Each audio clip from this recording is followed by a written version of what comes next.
That's the Shema's book. We begin Perek Sheni, the second chapter in the Rambam's Hilchos Kri'as, the laws of the recital of the Shema and the Sefer of the Book of Love, which we continue the theme of the previous Perek discussing the Kri'as of the Shema, and this Perek discussing specific the way that one recites the Shema. And Rambam gives halacha regarding the focus and the way how one reads it.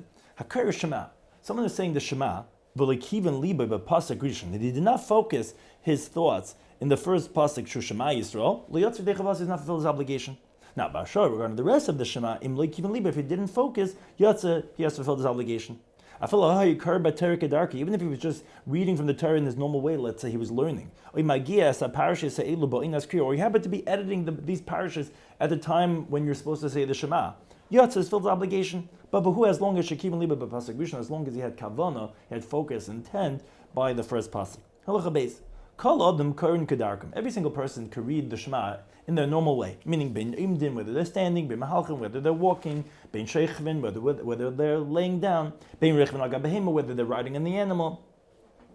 Meaning, in other words, is not literal in that way. But a person is forbidden to say the Shema while he's laying, with his face flat down on the ground, meaning that he's on his belly. Or the other way around, if he's on his back, and he's facing upwards, which is arrogant. You could say it laying, but it has to be then he's laying on his side. Now, if he had a lot of flesh, if he was a very heavy-set person, and he cannot turn himself totally on the side, or he was ill, so then he could tilt himself a little bit to the side, and that's sufficient, and he can say Kri'as Shema that way. If someone was walking by foot, so he should stop at the first pasuk, but the rest he could say while he's walking. Hayashin, let's say who's sleeping. So mitzaran, say they pain him, and they waken him, as long as that he says the first pasuk. From that point onwards, if the sleep is overtaking him, you don't pain him, meaning he could say it in this dozed, this sleepy state, even though he's not having focus, but as long as the first pasuk we say, we have to wake him up that he's focused and he knows what he's saying. Halacha Daled regarding the preference in regards to what a person is doing as relates to that of the Kri'as Shema. So someone who's engaged in an activity. So mafsik achikar pasha rishon kula. He has to stop what he's doing until he says the entire first parsha of the Shema. So to workers, they stop their work regarding the first parsha, and although we said only for the first pasuk you have to have kavanah, but it's kadesh leitei kriyas amadai. It shouldn't be that his recital is in this haphazard way. So you have to stop the work that you're doing for the entire first parsha. But vashar koira who could dark but the rest of the Shema could be said in the normal way as he's doing his work. Even if he's on the top of a tree, on the top of a wall, he could say it in his place, and he says the Birchas Kri'as Shema before and after, and the sage did not require this worker to come down from the top of the tree. Halacha hey. Now, let's say someone was in the middle of learning Torah, comes the time of this recital of Shema, he stops what he's learning and he says the Shema. He says the Birchas Kri'as Shema before and afterwards. But if someone was engaged in the needs of the public, lo yifsik, he doesn't stop because of what's called isik b'mitzvah, he's pata min mitzvah from Kri'as Shema. Rather, they finish what they're doing for the klal, the yikra im nishar eis likras, and then they say the Shema if there remains time to recite it. Now let's say he was engaged in eating, or he was in the bathhouse, or he was engaged in a haircut, where he started earlier in the day, or he was busy turning over the hides to check if it was tanned appropriately. Let's say they were engaged in a court case. So Gomer they finish, and then they say Shema. You don't have to stop right then if there is still time. Now let's say they were afraid that they're going to miss the time of Shema or Pasuk, and they did stop and they said it. So then he's a praiseworthy person to stop and say, but one doesn't have to if there will be time remaining. Halacha Zayin. Misha Yard Litful, if someone went down to immerse himself in the mikvah to purify himself from his tumah, so if he could come out, uliskasis, and to cover himself, to get dressed, velikras, and to say the Shema in the ideal time, which is kudin shatan before the sun rises, which is the ideal time of a sikin, so then yalla biskasa, so come out of the mikvah, cover yourself, and then say the Shema in the appropriate time. But if he's afraid that the nets is going to come of the sun's going to start rising before he's going to be able to say the Shema, so rather he should cover himself with the waters that he's in, the yikra, and say the Shema over there. But v'lo yiskas, he shouldn't cover himself libemayim haram, not with the bad water sharichmer that has a bad odor. V'libemayim mishra, not where the flax is soaking. V'libemayim tzlulim, and actually neither with translucent, clear water. And that's a different problem. The bad smell is because that's disgracing for Hashem. But here the clear water is mnei nearest ben, because actually then he could see his nakedness through the waters. And the Torah says, so you're not allowed to have that either. But miskasu, what he could do is he could cover himself with murky waters, but she'ein rechamra, that doesn't have a bad smell. But and he could stay in his place there in the waters themselves. Lochaches continues regarding with the precision and the understanding what you're saying in the Shema. When someone is saying the Shema, lo yirmaz be'enav, shouldn't gesture with his eyes, he shouldn't mouth words with his lips, he shouldn't be pointing with his fingers. Again, that his recital should not be this haphazard, like he's distracted doing other things. If he does this, although he has fulfilled his obligation, that is again, but it's disgraceful. Also, he has to he should hear it with his own ears when he's saying the Shema. If he didn't hear it with his own ears, he has to fulfill his obligation. And you have to be precise with the letters of the Shema that you're saying in the recital to enunciate it properly. If he wasn't precise, you have to fulfill his obligation. As Rambam says, how should one be meticulous in the enunciation? So a few things. You should be careful not to soften what's strong, what means the duggish. For example, don't say visatcha instead of bisatcha. So be is a duggish, v is softer. Don't say visatcha instead of bisatcha. Again, like I said in the previous halacha, b'diavad is yaitze. So to b'lo yachzik harafa, don't say strong with a duggish what's supposed to be soft.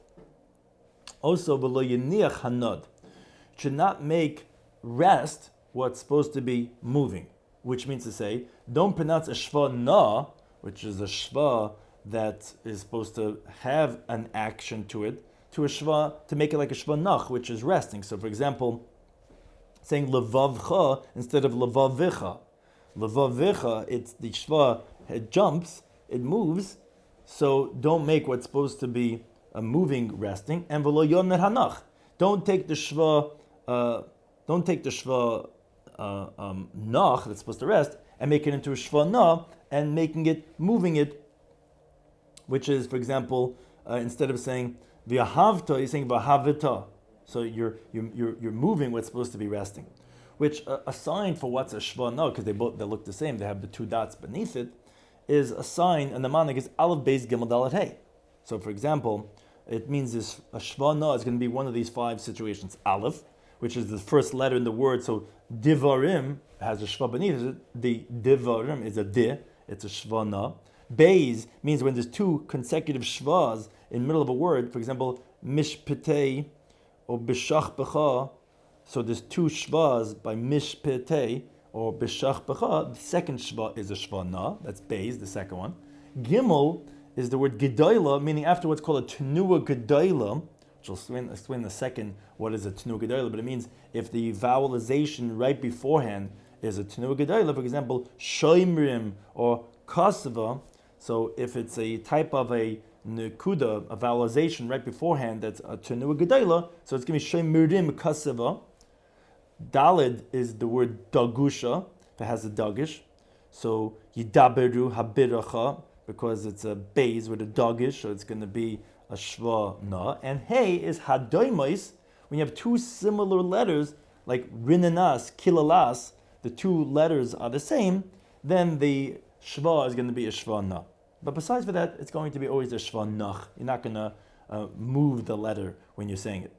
Now, the Magen Avraham gives a sign for what's a tenua gedola is pituchei chaysam, which all those nekudas in the way you say pituchei chaysam are all tenuas gedolas.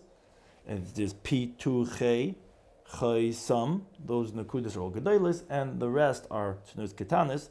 Now, according to other mafarshim, actually what the Rambam means over here with shva nach and shva nad is very much related to the next thing he's going to say, is that every single shva nach, you shouldn't make it moving, and the opposite. So, for example, let's say you're saying the words b'chal levavacha.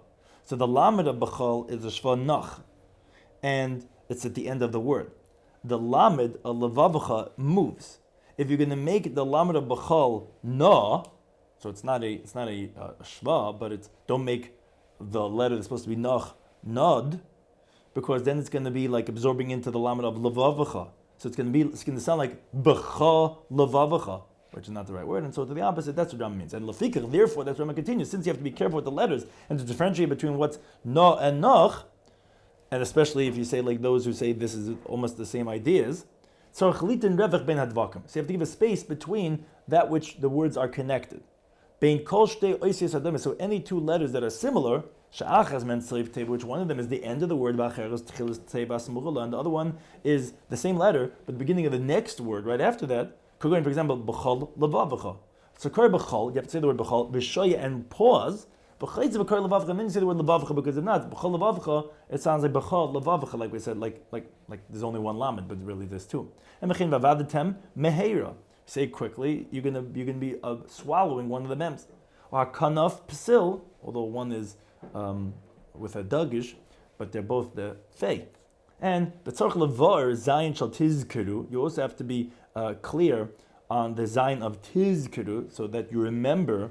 Tizkeru is you should remember, and it shouldn't sound like tizkeru, which if you don't give that dagish, it's going to sound like as if you're serving Hashem on the condition to almanasa kabel pras, to get reward, which that goes against what our sages say in Masechtas Avos in the first parak, that one should not do it almanasa kabel pras.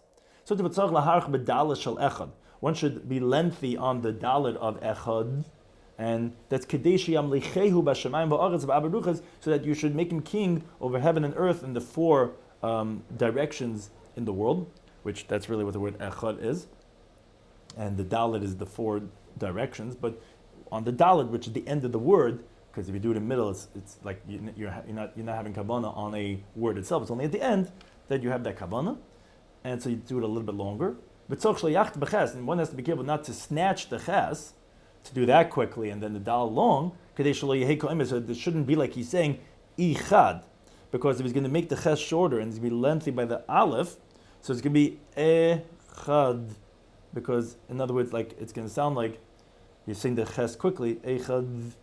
So the problem is it sounds like it could also mean as not.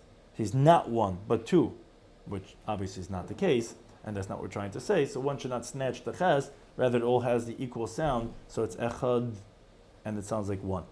A person could say the Shema in any language that it should be understood, because the word Shema sounds like whatever language that you could hear, that you could understand. Now, whoever says it in any language, he has to be careful from any types of distortions in that language itself. You have to be careful with the enunciation of that language in a true correlation, just like if you would be precise if you were saying it in the Lashon HaKodesh, the original of the Torah wording. Halacha Yud Aleph continues with the recital out of order.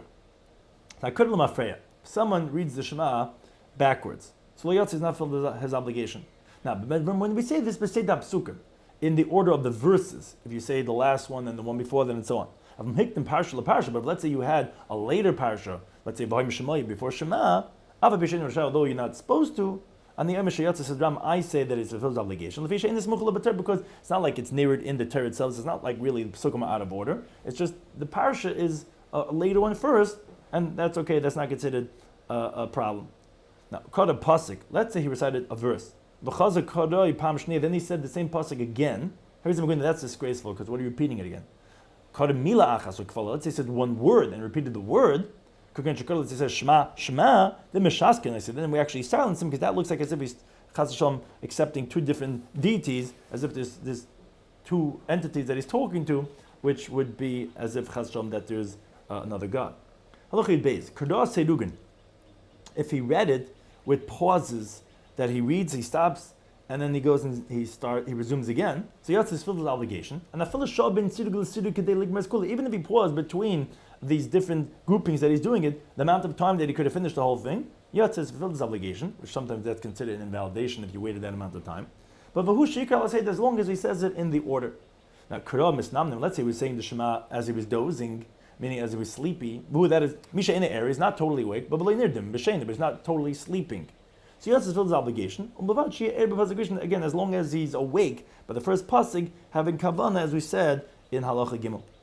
Halacha yud gimel. Safek kara kriya shema. Let's say someone's not sure if he said the shema. Safek loy kara, maybe he didn't say it. So chayzev v'kara, he has to go and say it again because the mitzvah of kriya shema is biblical and the safek deraisa, so we go l'chumrah.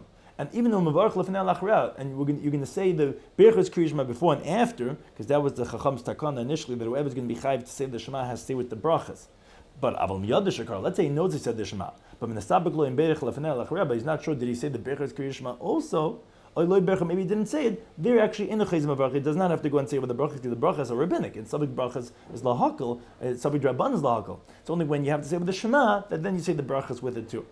Now, Kara B'Tah, let's say someone said the Shema and he made a mistake. He's got to go back to the place where he made the mistake. Let's say it's eluding him when he's going from one parsha to another one. And any day is a parsha hishlam. He's not sure which parsha he just finished. Which one he has to start. So chayzla parsha sheni goes back to the first parsha. Shiva haftas shemakecha begomer, meaning because after the pasuk of Shema, it's like a new after and with Baruch Shem, it's like a new idea in Vahafta. So he's not sure what he just finished. He's got to go back to the first one in Vahafta. Halacha Yadalad. Let's say someone made a mistake in the middle of the chapter. He doesn't know where he interrupted. So he goes back to the beginning of the chapter. Let's say we're saying the word uchasavtam. He doesn't know which uchasavtam. Is it the one of the first parak of Shema in V'Hafta? Maybe it's from the second chapter by Shema. They both say the word uchasavtam. So you got to go back to the first one of uchasavtam because again the suffix we're going to go stringently. Now, let's say he has this doubt, he's not sure which Chasavna he's up to after he already said the words that it should be lengthier days, then he doesn't go back to the first one. Because we assume that he was going the way his tongue usually goes, which is in the order that it says, although people might not be conscious of it. And we assume that if you said Laman Yebu, you had just finished the second one, not the first one. Halakha Tezvav continues with regarding when would one stop the recital of the Shema. So let's say one is saying of the Shema. And he encounters other people. Or others encounter him. If he's between chapters, he stops and he starts and he greets. He initiates a greeting. There's someone that he's obligated to honor. He encounters his father, or rabbi, or his teacher, or someone that's greater than him in wisdom. And now regarding returning a greeting, that's to every single person that gives him a greeting. Halacha Tazayin. Now let's say, however, he was reciting in the middle of a parsha. Then in a pasuk of Maskal Lishal, then he does not stop and initiate to greet. Only someone that he's afraid of. For example, Melech, a king, or Anas, or someone that's a very difficult person, or meaning someone could harm him, or similar types of individuals. Of Mishu Chai Bechvaid, but someone that is just obligated to honor, could go an Ovid, for example, his father, a rabbi, or his teacher. It's only if the father, let's say, greets him first, then he stops and returns the greeting, but he would not initiate a greeting in the middle of the parsha. Now, what's considered between chapters, that's more lenient. So between the first bracha, let's say, of Yitzim Ha'eres, and the second bracha of Ahavas Olam, in that gap is Bein HaPrakim. Bein Shni l'Shema, between the second bracha of Ahavas Olam and the Shema. Bein Shema l'Vayim Shemaya, between Shema and the second chapter, second paragraph of Vayim Shemaya. Bein Vayim Shemaya l'Bayema, between the second and the third. Now, Bein HaPrakim Eilu, between these chapters, like we said, Shoel Nehakavod, he could initiate a greeting for someone that he has an obligation to honor, or Meisher Shalach Al Adam, and he could return the greeting to every single person. Of Bein Vayemel Emes V'Yatziv, which is really the end of the third parsha Shema, and the beginning of the bracha of Kriya Shema, that's after the Shema, Hareze Ke'emtza Perak. That's really, we give it halacha like a middle of a chapter. But Lo Yavsek, and they should not interrupt, and the reason why that is because there's a pasuk in Yirmiyah that says V'Hashem Elokim Emes. So though really Hashem Lekechem is the end of the Parsha V'Yema, and Emes is the beginning of Emes V'Yatziv, we consider like Hashem Lekechem Emes as if it's one, and one does not interrupt. Ela Lishul B'nei Ha'yira Ula Hashem Ne'akavet, like we said, regarding the halacha of Emtza Perak, you would only initiate a greeting for someone that is afraid of, and to return the greeting for someone that he has an obligation to honor.